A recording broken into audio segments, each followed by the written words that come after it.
আসসালামু আলাইকুম। এবিসি আন্তর্জাতিক খবরে আপনাকে স্বাগতম। শুরুতেই সংবাদ শিরোনাম, এরপরেই বিস্তারিত।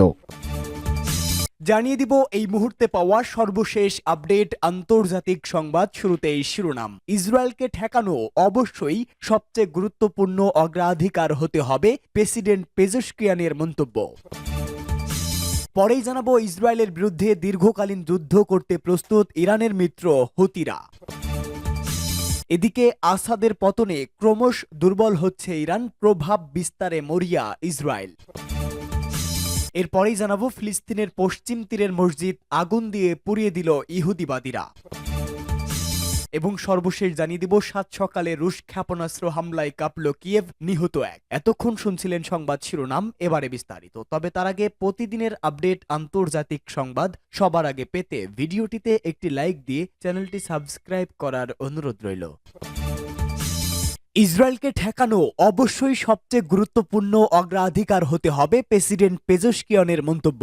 ইসলামী প্রজাতন্ত্র ইরানের প্রেসিডেন্ট মাসুদ পেজেশকিয়ান বলেছেন, ফিলিস্তিনের অবরুদ্ধ গাজা উপত্যকা, লেবানন ও সিরিয়ায় ইহুদিবাদী ইসরায়েলের হামলা থামানোর বিষয়টি মধ্যপ্রাচ্যের দেশগুলোর প্রধান অগ্রাধিকার হতে হবে। মিশরের রাজধানী কায়রোয় গতকাল উন্নয়নশীল দেশগুলোর সংগঠন D8-এর শীর্ষ সম্মেলনে অবকাশে অনুষ্ঠিত আলাদা একটি বৈঠকে একথা বলেন ইরানি প্রেসিডেন্ট।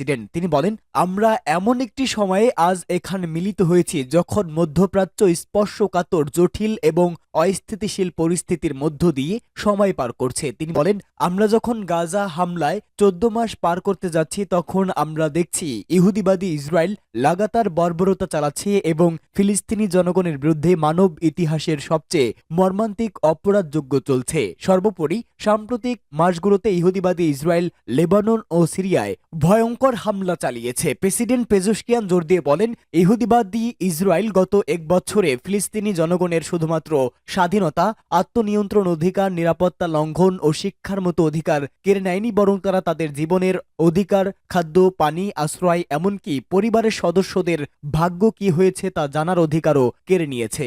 ইসরায়েলের ভয়াবহ বর্বরতার শিকার ফিলিস্তিনের বেশিরভাগ নারী ও শিশু। ফিলিস্তিনিদের বিরুদ্ধে এই মানবতা বিরোধী অপরাধ এবং অমানবিক পরিস্থিতি তৈরি করার জন্য সারা বিশ্ব ইসরায়েলকে নিন্দা জানাচ্ছে। ইরানি প্রেসিডেন্ট জোর দিয়ে বলেন, ইসরায়েলের বর্বরতা এবং ব্যাপক ভিত্তিক হামলা থামানোর জন্য অবশ্যই অগ্রাধিকারের ভিত্তিতে মুসলিম দেশগুলোর মধ্যে সহযোগিতা এবং সমন্বয় প্রতিষ্ঠা করতে হবে। এর প্রথম পদক্ষেপে ইহুদিবাদী ইসরায়েলের উপর গাজায় যুদ্ধবিরতি প্রতিষ্ঠার জন্য চাপ সৃষ্টি করতে হবে এবং লেবানন ও ইসরায়েলে যাতে হামলা না করতে পারে তার জন্য তাকে বাধ্য করতে হবে। এই বিষয়গুলো D8-ভুক্ত দেশগুলোর কাছে নৈতিকভাবে অবশ্যই সবচেয়ে বেশি গুরুত্বপূর্ণ হতে হবে। একই সাথে তিনি অবরুদ্ধ গাজা উপত্যকা এবং অধিকৃত পশ্চিম তীর থেকে দখলদার সেনা প্রত্যাহারে জোরালো আহ্বান জানান। গাজা থেকে শরণার্থী হয়ে যাওয়া লোকজনদের ঘর বাড়িতে ফিরে আসার ব্যবস্থা করার কথাও বলেন প্রেসিডেন্ট পেজেশকিয়ান। ইসরায়েলের বিরুদ্ধে দীর্ঘকালীন যুদ্ধ করতে প্রস্তুত ইরানের সর্বশেষ মিত্র হুতিরা আবারও প্যালেস্টাইনের প্রতি নিজেদের অটুট সমর্থন অব্যাহত রাখার ঘোষণা দিয়েছে ইয়েমেনের হুতি বিদ্রোহীরা। ইসরায়েল প্রসঙ্গে হুতি বিদ্রোহীরা জানিয়েছে, নিজেদের জায়গা থেকে সরে আসার ব্যাপারে অস্বীকৃতি জানিয়ে বলেন, ইসরায়েলকে তারা প্রতিরোধ করবে। হুতি বিদ্রোহীরা স্পষ্টভাবে জানিয়ে দেয় তাদের অভিযান অব্যাহত থাকবে এবং তারা দীর্ঘকালীন যুদ্ধ চালানোর জন্য প্রস্তুত রয়েছে। এদিকে ইয়েমেনের হুতি বিদ্রোহীদের উপর নতুনভাবে নিষেধাজ্ঞা আরোপ করেছে যুক্তরাষ্ট্র।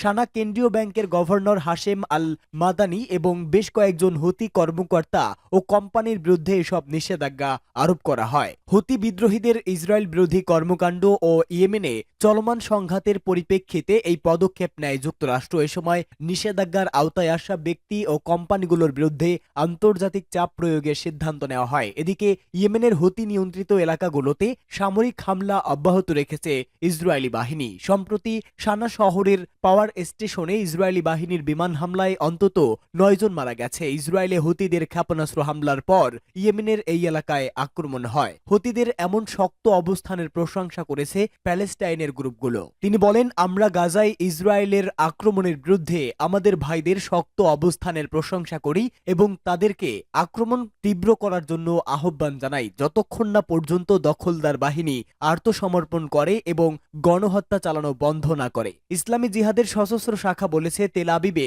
হুতিদের সাহসী ক্ষেপণাস্ত্র আক্রমণ প্রমাণ করে যে প্যালেস্টাইনের লোকজন একা নয়। ইসরায়েলের সাথে হিজবুল্লাহর যুদ্ধবিরতির পর ইরানের অন্যতম এবং সর্বশেষ মিত্র হিসাবে মাঠে রয়েছে একমাত্র হুতিরাই, যারা সরাসরি ইসরায়েলের বিরুদ্ধে লড়াই করছে।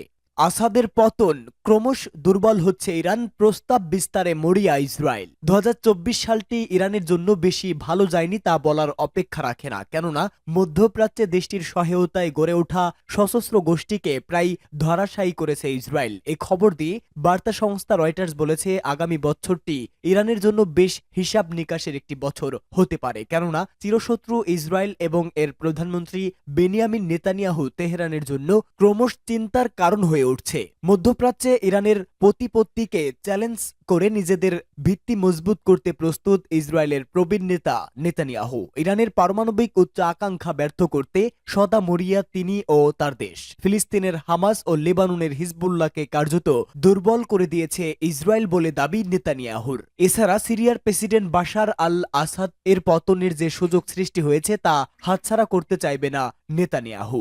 আসাদের পতন হামাস ও হিজবুল্লাহর শীর্ষ নেতাদের নির্মূল এবং তাদের সামরিক কাঠামো ধ্বংসকে নিজেদের বিজয় হিসেবে দেখছেন ইসরায়েলের প্রধানমন্ত্রী। সিরিয়ার ভূখণ্ড ইরানের জন্য বেশ গুরুত্বপূর্ণ ছিল। গত কয়েক দশক ধরে সিরিয়াতে আসাদ সরকারকে টিকিয়ে রাখতে বেশ তৎপর দেখিয়েছে ইরান ও তার সমর্থক গোষ্ঠীগুলো। কার্যত মধ্যপ্রাচ্যে ইরানের প্রভাব দুর্বল হয়ে পড়ায় সেখানে নতুন রাজনৈতিক শক্তি হিসাবে নিজেদের প্রস্তাব বিস্তার করেছে ইসরায়েল। ফিলিস্তিনের পশ্চিম তীরের মসজিদ আগুন দিয়ে পুড়িয়ে দিল ইহুদিবাদীরা। ইহুদিবাদী ইসরায়েলের অবৈধ বসতি স্থাপনকারীরা অধিকৃত পশ্চিম তীরের উত্তরে মারদা শহরের বারালুন্দিন মসজিদ আগুন দিয়ে পুড়িয়ে দিয়েছে। মসজিদ পোড়ানোর পাশাপাশি হামলাকারীরা দেয়ালে বর্ণবাদী স্লোগান লিখে গেছে। প্রত্যক্ষদর্শীরা জানিয়েছে, একদল বসতি স্থাপনকারী শালফিট শহরের উত্তরে মারদা শহরে হামলা চালিয়েছে এবং বারালুদ্দিন মসজিদে আগুন ধরিয়ে দিয়েছে।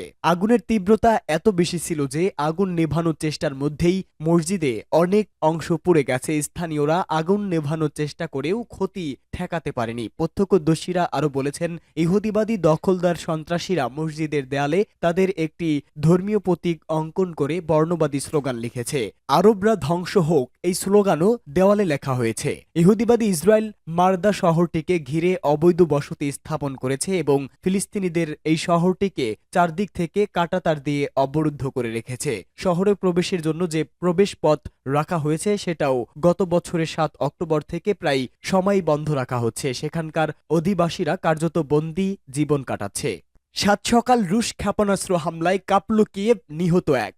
ইউক্রেনের রাজধানী কিয়েভে সকালে দফায় দফায় ক্ষেপণাস্ত্র হামলা চালিয়েছে রাশিয়া। ক্রমিক রুশ হামলায় ভয়ে কেঁপে উঠছে কিয়েভ। একের পর এক প্রচণ্ড বিস্ফোরণের শব্দ শোনা যায়। কিয়েভের আকাশে ধোঁয়ার কুণ্ডলী দেখা যায়। কিয়েভে রুশ হামলায় অন্তত একজনের বেশি নিহত হওয়ার তথ্য তাৎক্ষণিকভাবে পাওয়া গেছে। প্রাথমিক তথ্যের বরাত দিয়ে কিয়েভের সামরিক প্রশাসনের প্রধান সেরহি পপকো বলেন, সকালে ইউক্রেনের রাজধানীতে 8টি ক্ষেপণাস্ত্র হামলা চালিয়েছে রাশিয়া, এতে অন্তত একজন নিহত হয়েছেন। সেরহি পপকো আরো বলেন, সকালের এই ক্ষেপণাস্ত্র হামলায় কিয়েভের বিভিন্ন স্থানে আগুন ধরে যায়। হামলায় একটি অফিস ভবনও ভয়াবহ ক্ষতিগ্রস্ত হয়েছে। কিয়েভে হামলা চালাতে রুশ বাহিনী হাইপারসোনিক কিনঝাল ক্ষেপণাস্ত্র ও ইস্কান্দার ব্যালিস্টিক ক্ষেপণাস্ত্র ব্যবহার করেছে বলে জানান সেরহি পপকো। কিয়েভের প্রশাসনের বরাতে বার্তা সংস্থা এএফপির খবরে বলা হয়, স্থানীয় সময় সকাল 7টার দিকে এই হামলা চালানো হয়। কিয়েভের মেয়র ভিটালি ক্লিটসকো বলেন, শত্রুর হামলায় আহত 2 ব্যক্তিকে হাসপাতালে ভর্তি করা হয়েছে।